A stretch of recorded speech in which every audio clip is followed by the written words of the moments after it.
We have been working on an environmental graphics project for the JAR Church. They do their services in the Civic Theater downtown, so we got to work with them and their space, which was really, really cool. But just creating a more functional space. The team's kind of been figuring out different ways that we can utilize our space since we are a mobile church, and just make it a little bit more fun and creative for the kids and really engaging with them, and just making the space more welcoming and exciting for the kids on Sunday morning.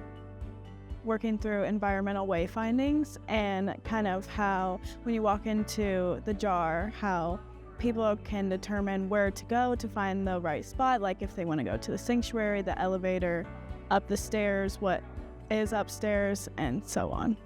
A way to find your way around a building and incorporate that into your design. So not just sticking a sign up on a wall, but like being consistent with your design throughout the building and just bringing that extra factor into the space. It was definitely like a different take on design and like what we've been doing in the past, but it was definitely like a good lesson to focus on because it is something important that goes into design that we just haven't had a chance to do yet. I think for me personally, like I just envisioned myself in the space standing there, like what would I look for when I'm in that like space? So different arrows, welcome signs, entrance areas, stuff like that, like just what would make it easier for someone else to navigate through.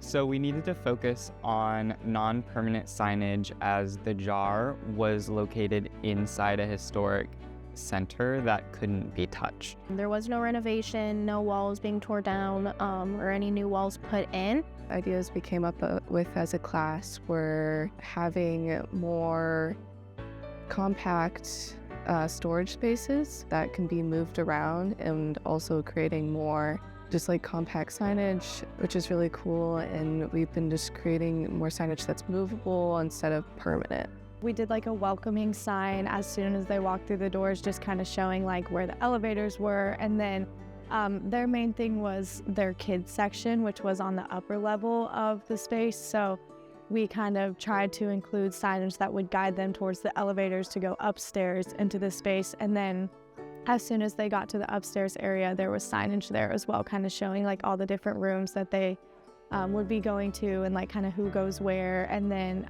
just like welcoming desks and things like that too, to help kind of guide people around. It was really awesome working with the client and getting all the feedback from them. It's always something different, which is really cool to experience just what their needs are and who they are as a person. I feel like they're so intuitive, and everybody just is so accommodating, and really just, I can tell they all have a passion for interior design, and yeah, I've just really appreciated their time and effort and energy for sure. And it was very fun just kind of having like a free-for-all without having to redesign a whole entire space from start to finish. So simply throwing in new ideas that could help the JAR and JAR kids. Going forward, having the background of environmental wayfinding will really help, not only in school, but also out of school, and just bringing that aspect into wherever I go. Learning about different types of features and also how to navigate a space better will definitely be helpful in my career. I think it's going to help me on that creative aspect from start to finish of just how we can go about creating new signage for a building, and that can lead into creating new spaces as well.